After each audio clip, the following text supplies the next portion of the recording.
ரா கவிதை தொகுப்பு பற்றி கவிஞர் நட சிவகுமார் தொடர்ச்சியாக கவிதை, நாவல், சிறுகதை என்று பின் நவீனத்துவ வெளியிலே இயங்கிக் கொண்டு வரக்கூடிய நாகர்கோயிலை இயங்குதளமாக கொண்ட ஒரு எழுத்தாளர். அவரை அன்போடு அழைக்கிறோம். ஒரு சுடுகாட்டில் பிணத்தை புதைக்கக்கூடியவன்ட்ட போய் கேட்குறான், எனக்கு நீ சாகக்கூடிய இதயங்கள் எல்லாம் ஒன்று ஒன்றா தா அப்படின்னு கேட்குறான். சரி, அவன் ஓகேன்னு சொல்லியாச்சு. ஒவ்வொரு இதயத்துக்கும் ஒவ்வொரு ரேட்டு வரணும், நான் அப்போ தான் தருவேன்னு சொல்லிட்டான். இதயங்கள் அவன் குடோனில் சேர்த்துட்டே இருக்கிறான். அப்புறம் ஒரு நாள் என்ன பண்ணுறது, ஒரு செருப்பு தைக்கக்கூடிய தொழிலாளியினுடைய இதயம் வருது. அவன் சொன்னான், இந்த இதயத்துக்கு 4 பவுண்ட் எனக்கு கூட தரணும், அப்போ தான் நான் தருவேன். சரி, அதையும் வாங்கியாச்சு. வாங்கி ஒரு தேவாலயம் கட்டக்கூடிய அளவில் இதயங்கள் சேர்ந்தாச்சு. அந்த இதயங்களை அப்படியே கொண்டு போய் அவன் என்ன பண்ணான், ஒரு மலைக்கு மேலே கொண்டு போகிறான். தனக்கு மகளையும் கூட்டிகிட்டு போகிறான். தேவாலயத்தை இதயங்களை வச்சு தேவாலயம் கட்டியாச்சு. தேவாலயம் முடியக்கூடிய நேரத்தில் ஒரு இதயம் ஷார்ட்டேஜ் ஆகுது. அப்போ என் மகா சொல்கிறா, எனக்கா இதயத்தை நான் தரேன், நெஞ்சை பிளந்து கொடுக்குறான். எப்படின்னு கேட்கக்கூடாது கதை. அப்படி நெஞ்சை பிளந்து கொடுத்தாச்சு. அவன் பலிபீடம் எல்லாம் வச்சாச்சு. இவன் கொஞ்ச நாள் அந்த தேவாலயத்தில் பூஜை பண்ணுறான். அங்கே ஒரு பலிபீடம், இங்கே பலிபீடம், அந்த பூஜையெல்லாம் நடந்துட்டுருக்குது. என்ன ஆகுதுன்னா, திடீர்னு ஒரு நாள் ஒரு கடுமையான புயல் காற்று வீசுது. ஒவ்வொரு இதயங்களும் ஒவ்வொரு இடத்துக்கு பறந்து பறந்து பறந்து போகுது. ஒரு இதயம் ஏடிஎம்மில் போய் பணம் எடுக்க போகுது. ஒரு இதயம் சினிமா தேட்டரில் படம் பார்க்க போகுது. ஒரு இதயம் பசியோட தன்னுடைய மனைவியும் 2 பிள்ளைகளும் டைனிங் டேபிளில் உட்காந்துருக்காங்க, பசியோடு இருக்காங்க. டைனிங் டேபிளில் போய் உட்காருது. இப்படி நடந்துரு. இங்கே இவன் இதயத்தை கொண்டு தேவாலயம் கட்டினவன் தனக்கு மகளுக்கு இதயத்தை தேடிட்டு போகிறான். அப்படியே தேடிட்டு போனால் ஒரு முட்டாங்கு போட்ட ஒருத்தன் இந்த இதயத்தை எடுத்து ஓடுறான். கதை முடியுது. இது உலக புகழ் பெற்ற ஒரு ஸ்பானிஷ் கதை. இதை நீங்கள் விஷுவல் இமேஜ் பண்ணி பார்க்கலாம். இந்த கதை மாதிரியான இந்த கதை என்ன சொல்லுதுன்னு சொல்லி நான் யோசனை பண்ணி பார்த்தேன். திரும்ப யோசனை பண்ணி பார்த்தேன். ஒரு 15 வருஷத்துக்கு முன்னாடி படித்த கதை. யோசனை பண்ணி பார்த்தாச்சுன்னா, நீ இதயத்தை கொண்டு செங்கல் கருங்கல் இப்படி எதை கொண்டு தேவாலயம் கட்டினாலும் அந்த தேவாலயம் உருப்படாது. இதயத்தை அந்த தேவாலயத்துக்குள்ளாடி இதயம் இருந்தால் தான் தேவாலயம் உருப்படுன்னு சொல்லக்கூடிய ஒரு கதை. இந்த விஷுவல் இமேஜ் மாதிரிப்பட்ட ஒரு சாகாச விளையாட்டு தான் ரா தொகுப்பில் லார்க் பாஸ்கரன் விளையாடி இருக்கார். கைத்தட்டுங்க, அப்போ தான் நான் பேசுவேன். இதில் பல இமேஜஸ். இப்போ நான் ஒரு பின்காலனிய சூழலிருந்து கவிதை எழுதக்கூடியவன். மாந்திரிகம், வைத்தியம், துணி ஒழுப்பு, இதே மாதிரி இப்போ டரியாஸ் குரானா வந்திருக்காரு. நான் இந்த சூழலிருந்து நான் கவிதை எழுத வந்தவன். எனக்கு இன்னைக்கு பின்காலனிய சூழலில் உள்ள பறவைகள் என்கிட்ட பேசும், விலங்குகள் என்கிட்ட பேசும், தேவதை என்கிட்ட பேசுவா. இப்படிப்பட்ட சூழலில் நின்று நாங்கள் மூலிகைக்கு என்ன பண்ணுவோன்னா, மூலிகைக்கு காப்பு கட்டுவோன்னா மூலிகைக்கு கல்யாணம் பண்ணுவாங்க. மூலிகைக்கு கல்யாணம் பண்ணி தாமரத்தண்டுக்கு நூல் எடுத்து மூலிகைக்கு கல்யாணம் பண்ணி மஞ்சள் எல்லாம் தடவினப்பறம் தான் மூலிகையை பிடுங்கும். இல்லைன்னா மூலிகையை பிடுங்க முடியாது. சில மூலிகை பச்சை கலரில் இருக்கும். அதை தண்ணியில் போட்டாச்சுன்னா அது நீல கலரில் மாறிடும். நீல அவுரி அப்படின்னு ஒரு மூலிகை இருக்குது. அதை வச்சு தான் அந்த சோரியாசிஸுகளை நாங்கள் மெடிசின் பண்ணுவோம். இப்படியான ஒரு சூழலுக்கு உள்ளாடி நின்றுட்டு இப்படி ஒரு 25 வருஷம் ஒர்க் பண்ணிட்டு இந்த கவிதைகளை நான் வாசித்து பார்த்தாச்சுன்னா, இந்த கவிதையில் நம்ம கரிகாலன் சொன்னது மாதிரி தனி மனிதனுடைய வாழ்வினுடைய புழுக்கம், இறுக்கம், தனி மனிதனுடைய வலி, இது மாதிரிப்பட்ட விஷயங்கள் அவ்வளோ அழுத்தமாக இருக்குது. ஆனால் இதை அப்படியே கொண்டு இருத்திலியம் சொல்லக்கூடிய ஒரு ஃப்ரேமுக்கு உள்ளாடி அடைக்க முடியுமா? இருத்திலியம் சொல்லக்கூடிய ஒரு சிமிழுக்குள்ளாடி கொண்டு அடைக்க முடியுமான்னு பார்த்தா இல்லை. அதையும் லார்க் பாஸ்கரன் மீறார். என்னன்னா, அது ஒரு இடத்துல என்ன ஆகுதுன்னா, தனி மனிதனுடைய பிரச்சையை ஒரு கூட்டு மன பிரச்சையை அவர் மாத்துறாரு. அது நடக்குது. அதனுடைய பலம் இருக்கா, பலகீனம் இருக்கா, கவிதையினுடைய போக்கில் குழப்பம் இருக்கா, பல விஷயங்கள் இருந்தாலும் அவன் படைப்பாளியாக இருக்கிறான். தன்னுடைய இருப்பினுடைய குரலை ஒற்றை போக்கால் இல்லாமல் பன்மைத்தவ அடையாளமாக லார்க் பாஸ்கரன் மாற்றுறாரு. இந்த தொகுப்பில் நிறைய விஷயங்கள், நிறைய கவிதைகளுடைய படிமங்கள் நிறைய இருக்குது. அதெல்லாம் பேசுறதுக்கு நேரம் எனக்கு இருக்குமான்னு தெரியல. இப்போ ஒரு சின்ன விஷயங்கள் அப்படியே நான் சொல்லிட்டு போகிறேன். ஒரு கவிதை வரி, மண் சரிவில் உறங்கும் புழுவாய் நீண்டு நெளிகிறேன், அவ்வளோதான். ஒரு ஒரு ஒரு படிமம். மண் சரிவில் நீண்டும் புழுவாய் நீண்டு நெளிகிறேன், மிருகக்காட்சி சாலையாய் ஒவ்வொரு நொடியிலும் பயணிக்கிறேன், இப்படியே இருந்துவிட நினைத்தும் துரத்தும் நாயென சுவர் ஏறி குதித்தேன். அந்த இமேஜ் அப்படி நீங்க இது படி கற்பனை பண்ணி பாருங்க.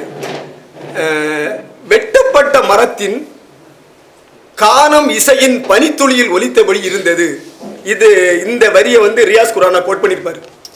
அறியப்படாத நீரூற்றாய் என் மனம், தொலைவில் நகர்ந்த காலம் ராட்சச பலூனாக பறந்தபடி இருக்க, காகங்கள் அதன் மேல் அமர்ந்து கொண்டு அதன் வாழ்நாள் பயணத்தை தொடர தொடங்கியது. இதை விஷுவல் இமேஜ் அவ்வளவு நீங்க லேசுப்பட்ட இமேஜ் கிடையாது. இது அவ்வளவு நீங்க எடுத்து பார்த்தாச்சுன்னா, 3ஆம் உலக நாடுகள் கவிதைகள் எடுத்து பார்த்தாச்சுன்னா, பாப்புலோ நெருடா இந்த முயற்சியை பண்ணியிருக்காரு. நிசார் கபானியுடைய கவிதை வடிவத்துக்கு இணையான ஒரு கவிதை வடிவம் லார்க் பாஸ்கர் கிடக்கு. ஆனால் எடிட்டிங் பண்ணப்படாமல் கிடக்கு. நிசார் கபானியுடைய கவிதை வடிவத்துக்கு கலீல் ஜிப்ரானுடைய சில துள்ளிகள் கிடக்கு. என்ன இது ஏன் இது நடக்கு அப்படின்னா, தமிழ்ல சில பீடங்கள் இருக்காரோ சொல்லி ஆகணும். இந்த விளங்காத பீடங்கள் சில பீடங்கள் இருக்காரோ. இந்த பீடங்கள் என்ன பண்ணான்னா, அவனை பார்த்து தான் கவிதை மண்ணாங்கட்டியை உருவாக்கணும். இந்த வார்த்தை தான் கரெக்டான வார்த்தை. அவன் தான் அதுக்கு ஞான பீடமா இருப்பான். அவனை பார்த்தா உருவாக்கணும்னு சொல்லிட்டு இருக்கான். அது இல்லாம சுயம்பா ஒருத்தர் உருவெடுக்கும் போது இப்படிதான் இருக்கும். லார்க் பாஸ்கர் மாதிரி தான் இருக்கும். காப்பீட்டுக்கல்ல எந்த இடத்துலையும் லார்க் பாஸ்கர் பிரமிளா மாதிரியோ, கலாப்ரியா மாதிரியோ, கல்யாண்ஜிய மாதிரியோ, விக்ரமாதித்தன மாதிரியோ அவர் கவிதையில எந்த ஒரு வரியை நீங்க காப்பின்னு சொல்லவே முடியாது. நான் சேலஞ்சு, எனக்கு 30 வருஷம் கவிதை உழைப்பு உண்மையா இருந்தா என்னால சொல்ல முடியும். அந்த அளவுல அவர்கிட்ட அந்த தனித்துவமான ஒரு வழி இருக்கிறனால தான். ஏன்னா இன்னைக்கு புதுசா வர ஒரு கவிஞர், இன்னைக்கு ஃபேஸ்புக்கு, வாட்ஸ்அப்பு இதெல்லாம் வந்தாச்சு. புதுசா ஒரு உலக கவிதையை படிக்கான். அவனுக்கு வாழ்க்கையில உள்ள ஒரு வழி இருக்கு. அந்த வழி அப்படியே அவன் கவிதை எழுதுறான். அவனை நீ பாராட்டி ஆகணும், அவனை நீ ஒத்துக்கிட்டாகணும். இன்னைக்குள்ள பல பீடங்கள் ஒத்துக்கிட்ட தயங்குறானோ அவன் அப்படியே ஒதுக்கிடுவான். என்ன மாதிரி கவிதைகள் அப்பந்தான் உனக்கு கவிதை விருதுன்னு சொல்லுவான். அதை தாண்டி லார்க் பாஸ்கரன் செய்த வேலை. நான் லார்க் பாஸ்கரனை மற்ற கவிஞர்களை வச்சு நான் கம்பேர் பண்ணி பார்க்கவே இல்லை. சுடுகாட்டை முத்தமிட்டு சவக்குழியை தோண்டி மண்ணின் இரையாக என் மூச்சை விடுகிறேன். பாருங்க, கைத்தட்டுங்க. ஒரு கவிஞனுக்கு இதை விட என்ன சந்தோஷம். இது முக்கியமான வரி இது. ஏன்னா அவன் கிடக்கிறான். ஏன்னா நான் மிக குறைந்த ஒரு சம்பளம் வாங்கக்கூடிய சுயநிதி கல்லூரியில் உள்ள ஒரு பேராசிரியர். எனக்கு நெருக்கடிகள், ஏகப்பட்ட நெருக்கடிகள் இருக்கு. எனக்கு பணம் சிக்கல் இருக்கு, அது இருக்கு, இது இருக்கு. எந்த நெருக்கடி எனக்கு இருந்தா கூட நான் என் சொந்த ஊர்ல வாழ்றேன், புலம்பெயர்ல. சொந்த ஊர்ல வாரும்போது பலசர கடையில் அக்கௌண்ட் வச்சிடலாம், மீனுக்காரன் அக்கௌண்ட் வச்சிடலாம், காய்கறிக்காரன் அக்கௌண்ட் வச்சிடலாம். எவனும் என் சட்டை பிடிச்சி கேட்க மாட்டான். எங்க அப்பாவை பற்றி தெரியும், எங்க தாத்தாவை பற்றி தெரியும், எங்க குடும்பத்தை பற்றி தெரியுங்களா. இந்த ராஸ்கல் மந்திரவாதம் பண்ணிடுவான்னு சொல்லி நம்பக்கூடியவன் என்ன திடீர்னு ஒருத்தர் தொட மாட்டான். ஆனா இங்க ஒரு புலம்பெயர் வாழ்க்கை வாழக்கூடிய எனக்கு நெருக்கடி இருக்குல்ல. அந்த நெருக்கடி லேசுப்பட்ட நெருக்கடி இல்லை. என் தம்பி சித்தா டாக்டராக இருக்கான். இங்கே மெட்ராஸில் ஒரு 30 வருஷமாக இருக்கான். எனக்கு நல்ல பொசிஷனில் தான் அவன் இருக்கான். ஆனால் அவன் இங்கே வட சென்னையில் அவன் வாழ்க்கையை தொடங்கும் போது உள்ள கஷ்டம் இருக்குல்ல. 50 நாவல் எழுதுறான். யாரத்தால 30 வருஷத்துக்கு முன்னாடி வரும்போது அந்த நெருக்கடியை லார்க் பாஸ்கரனை மாதிரி போட்ட ஆட்கள் அனுபவிக்கும் போது தான் அந்த வலி தெரியும். வற்றாத நதியின் போக்கில் உடலியல் கிளைக்கதைகளை நடவு செய்கிறேன். வழிநெடிகளும் மஞ்சள் நிற பூக்களும் யூகார்பிஸ் மரங்களும் என் சோசப்பையை நிரம்பி வழி அனுப்புகிறது. இப்படிலாம் சில படிமங்கள் இருக்கு. நான் இப்போ லார்க் பாஸ்கர் எனக்கு நெருக்கமான இடம் லார்க் பாஸ்கர் எதுனா அவர் எழுதின கதை கவிதை வடிவம். இந்த கதை கவிதை வடிவத்தை நீங்க நல்லா கவனிச்சு பார்த்தீங்கன்னா, நான் பொய் சொல்லல, நான் பொய் பேசக்கூடிய ஆளும் கிடையாது. ஒரு படைப்பாளிய சுய பரிசோதனை, அந்த படைப்பாளியுடைய சுய பரிசோதனை பண்ணியிருக்கான்னு பார்த்து அந்த படைப்பாளியை போஸ்ட்மார்ட்டம் பண்ணாமல் நான் ஒரு மேடையில் இறங்க மாட்டேன், மேடையில் பேசிட்டு இறங்க மாட்டேன். எனக்கு அப்படிப்பட்ட ஆடியன்ஸ் எனக்கு இருந்தால் போகிறோம் நம்பக்கூடியவன் நான், யாராக இருந்தாலும் தெரியாது. ஆனால் இவற்றை உள்ள அந்த கதை கவிதை வடிவம் தான் லார்க் பாஸ்கரனுடைய தனித்துவ வடிவம் சொல்லி நம்பக்கூடியவன் நான். இனிமேல் லார்க் பாஸ்கரன் இந்த வடிவத்தை கையில் எடுக்கலாம். ஏன்னா அவருக்கு அது கைகூடி வருது. எல்லாருக்குமே சில வடிவங்கள் கைகூடாது. இந்த தொகுப்பில் ஏறத்தாழ இந்த தொகுப்பில் ஏறத்தாழ 69 கவிதைகள் இருக்கு. ஒரு 128 பக்கத்தில் கவிதை. ஒரு மிக சங்கடமான விஷயம், 47 பக்கத்துக்கு அணிந்துரை. அது ஏன் அவர் பண்ணாருன்னு தெரியல. அது அது நம்ம ரெண்டாவது வைப்போம். இதில் இன்னொரு விஷயம் என்னென்னா, 5 முக்கியமான கவிதைகளை நான் உங்களுக்கு சொல்லி வாசிச்சாகணும். டைம் இருந்தால் வாசிச்சாகணும், இல்லைன்னா சொல்லி ஆகணும். மோப்பம் அப்படின்னு ஒரு கவிதை. இந்த கவிதையை ஆங்கிலத்தில் மொழிபெயர்த்தாலோ உலகத்தில் எந்த மொழியில் மொழிபெயர்த்தாலோ முக்கியமான கவிதை. இன்னொன்று அவரவர்னு சொல்லி ஒரு கவிதை. நோஸ்டாலஜியா ஞாபகத்திலிருந்து ஒரு புலம்பெயர் வாழ்க்கையிலிருந்து யோசிக்கக்கூடிய ஒரு மிக மிக முக்கியமான ஒரு கவிதை. சமம் அப்படின்னு ஒரு கவிதை இருக்கு. மகனே கேள் அப்படின்னு ஒரு கவிதை இருக்கு. வெண்மை நிறத்தில் ஒரு கனவுன்னு ஒரு கவிதை இருக்கு. ஆனால் இதை நீங்கள் வந்து குறிச்சு வச்சுக்கிடுங்க. நட சிவமார் நாளை சொன்னால் நாளைக்கே சிவமார் நாளைக்கே நான் வந்து உயிரோடு இல்லைன்னு வச்சுக்கலாம். நான் சொன்னால் இந்த வார்த்தை நிற்கும். பிரதி அப்படின்னு ஒரு கவிதை இருக்கு. அதெல்லாம் முக்கியமான விஷயம். 10 குடும்பங்கள் 30 நபர்கள் ஒரு கவிதை இருக்கு. இது அவ்வளவும் சாதாரணமான இருத்தலியமோ இல்லைன்னா பின்காலனியமோ பின்னவீனத்துவமோ அப்படி இல்லை. இது அவ்வளவுமே நம்ம இந்திய மண்ணில் இருந்து நம்ம உருவாக்கி பார்த்தோன்னா, தமிழ் மரபிலிருந்து உருவாக்கி பார்த்தோன்னா, சித்தர்களுடைய கலகக்குரலிருந்து தொடங்கக்கூடிய விஷயம். அதை இன்னொரு மாடலாக இன்னொரு விஷுவலாக எழுத முடியுமா சொல்லக்கூடியதுக்கு தான் இந்த முக்கியமான அடையாளங்கள். ஒரு 5 மினிட்டில் இந்த 4 கவிதையை நான் படிச்சுட்டு, உரையாளர்கள் ஒரு 7 பேர் உரையாளர் இருக்கிறாங்க. இல்லைன்னா என்னால் 1 மணி நேரம் கவிதையை பற்றி பேச முடியும், குறைந்தபட்சம் பேச முடியும். இதோட நான் முடிச்சுக்கிட்டேன் என்னுடைய உரையை. பாருங்க, மோப்பம். கண்கட்டு வித்தைக்காரர் வந்தார், தாயம் போடுவது போல என் பெயரை உச்சரித்து உனக்கு மோப்ப சக்தி இருக்கும் என்றார். அன்றிலிருந்து மோப்ப நாயை போல மோப்பம் பிடித்தபடி சுற்றி திரிந்தேன். எனக்குள் சக்தி வந்ததாய் சுய பரிசோதனையாக என்னை மோப்பம் பிடித்தேன். உடல் தடதடவென்று ஆடியது. அதிர்ந்து தெருமுக்கில் அமரத் தொடங்கிவிட்டேன். வருவோர் போவோரை எல்லாம் மோப்பம் பிடிக்க ஆரம்பித்தேன். செய்தி காட்டு தீயாக பரவ மோப்பத்துடன் என் அறைக்கு வந்தேன். மோப்பம் பிடித்த நபர்களை எல்லாம் துண்டு சீட்டில் எழுதி அவர்கள் எப்படி நடித்தார்கள், என்ன குணாதிசயம், பின்னணி, நல்லவர்களா கெட்டவர்களா, ஏமாற்றுக்காரர்களா, துரோகம் செய்பவர்களா, இப்படி ஒட்டுமொத்த விஷயத்தையும் எழுதி பார்த்தேன். எனக்கோ பயமும் அழுகையும் வந்து கொண்டே இருந்தது. நான் மோப்பம் பிடிப்பதை நிறுத்திவிட்டு தெருவை வேடிக்கை பார்த்தேன். என்னை குற்றம் செய்தவனை போல பார்க்க தொடங்கி இருக்கார்கள். நான் நானாக இருக்க முடியாத படிக்கு உண்மையின் கண்ணாடியை தெருவில் போட்டு உடைத்தேன். குப்பை பொறுக்குவன் முக்கியமான வார்த்தை இது. நான் நானாக இருக்க முடியாத படிக்கு உண்மையின் கண்ணாடியை தெருவில் போட்டு உடைத்தேன். குப்பை பொறுக்குவன் எல்லாவற்றையும் பொறுக்கிக் கொண்டே போனான். நான் தனியாக நின்றிருந்தேன் மோப்பமற்றவனாய். இந்த கவிதை இருக்குல்ல, இதை வந்து கைத்தட்டுங்க. இந்த கவிதை ஒருவேளை மொழிபெயர்க்கப்பட்டப்பட்டா உலகத்தில் மிக முக்கியமான கவிதை. இந்த கவிதையை படிக்கும்போது நாம் படித்த ஒரு ஒரு ஒரு குறைந்தபட்சம் ஒரு 500 உலக கதைகளாக நான் படிச்சிருப்பேன். அப்படி நம்பக்கூடியவனா. அதில் உலக கதைகளுடைய பல காட்சிகள், களவாண்ட காட்சிகள் இல்லை, பல காட்சிகள் என் கண் முன்னால் வந்து போச்சு. மார்க்வேஸ் கதைகள், போர்கேனுடைய கதைகள், இப்படி வந்து வந்து இப்படிப்பட்ட அந்த கால்வினாவுடைய சில கதைகள். இந்த படிமத்தை இதுதான் லார்க் பாஸ்கரன் என்னதான் இனிமேல் எழுதினாலும் இந்த வடிவம் தான் லார்க் பாஸ்கரனுடைய மிக மிக வெற்றியான வடிவம் அப்படின்னு நான் நம்புகிறேன். இன்னொரு கவிதை கேளுங்க, எளிமையான கவிதை. மகனே கேள், 75வது பேஜ்.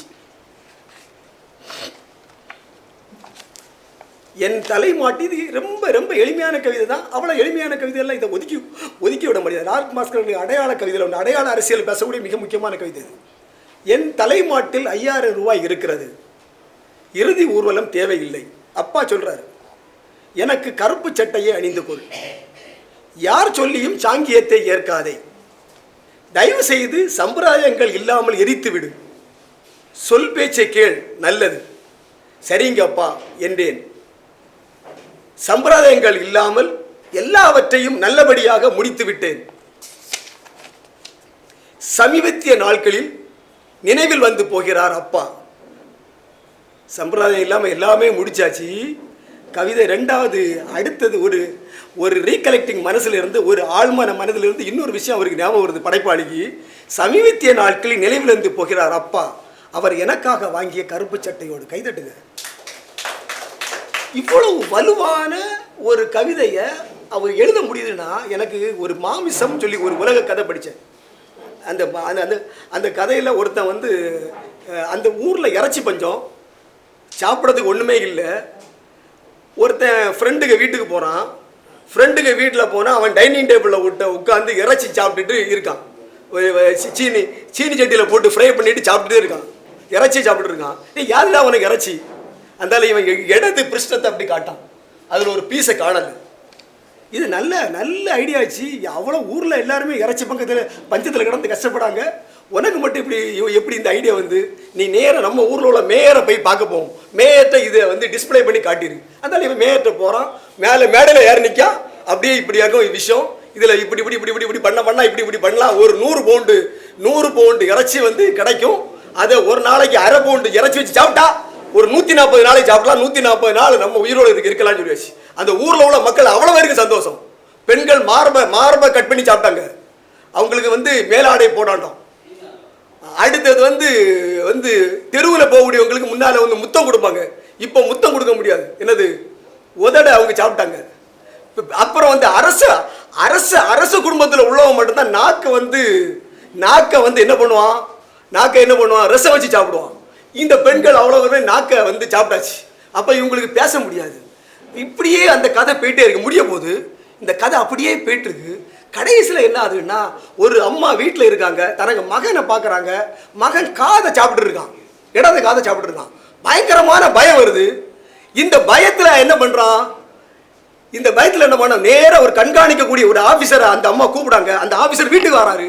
வீட்டுக்கு வர்றதுக்கு முன்னால் அந்த பையன் இருந்த இடத்துல கொஞ்சம் குப்பை தான் இருக்குது. கதை முடியும் போது எப்படி முடியுது? இதை வாழ்வாதாரமாக நம்பிய மக்கள் போஷிக்கப்பட்டார்கள் சொல்லி அந்த கதை முடியும். இதை விட ஒரு வாழ்வினுடைய வாழ்வினுடைய உச்சத்தை ஒரு படைப்பாளி எழுத முடியாது, நம்பக்கூடியவன் தான். என்ன பாருங்க, இந்த ஒரே ஒரு கவிதையோட முடிச்சுக்கிட்ட அவர் டைம் பார்த்துட்டார். இந்த ஒரே ஒரு கவிதையோட முடிச்சுக்கிட்ட, ஏன்னா எனக்கு நேரம் இல்லை. 123 10 குடும்பங்கள் 300 நபர்கள். இன்னும் 4 கவிதை நல்ல கவிதை இருக்கு. என்னால் இதோட முடிச்சுக்கிட்டேன். அவர்கள் எங்கோ சென்று விட்டார்கள். வீட்டின் சுவர் அதன் அடையாளத்தை பின்னால் வந்தவர்களிடம் சொல்லி பார்த்தது. அதற்கு முன்பு குடியிருந்தவர்கள் எங்கே இருக்கிறார்கள் எதுவும் தெரியவில்லை. வீட்டின் சமையலறையில், ஹாலில், பெட்ரூமில், மாடி படிக்கட்டில் என்று வந்து சென்ற முகவர்களை தேடிக்கொண்டே இருந்தது. வெள்ளை அடிக்க வந்தவனிடம், இந்த வீட்டை யாராவது சொந்தமாக்கி கொள்ளுங்கள். இனி இந்த வீட்டை கதைக்கோ புரோக்கர் கதைக்கோ கேட்க தயாராக இல்லை. நீங்களும் வருடத்திற்கு ஒரு முறை என்னை புதுப்பிப்பதற்காக உங்கள் அழுக்கு கையோடு கண்ணீரையும் சேர்த்து மேலும் என்னை கரையாக்குகிறீர்கள். உங்களுக்கு பிடித்த நிறங்களை எல்லாம் என் மீது திணிக்கிறீர்கள். வீட்டின் உரிமையாளர் குடித்தனக்காரர்களிடம் கேட்கும் கேள்விகளை சகித்துக் கொள்ள முடியவில்லை. நானும் 10 குடும்பங்களின் 30 நபர்களிடம் வாழ்வியலை பார்த்துவிட்டேன். அவர்களின் வேதனையை தாங்கிக் கொள்ள இயலாத பாவியாக நிற்கிறேன். சொல்லுது கதை. முடியல.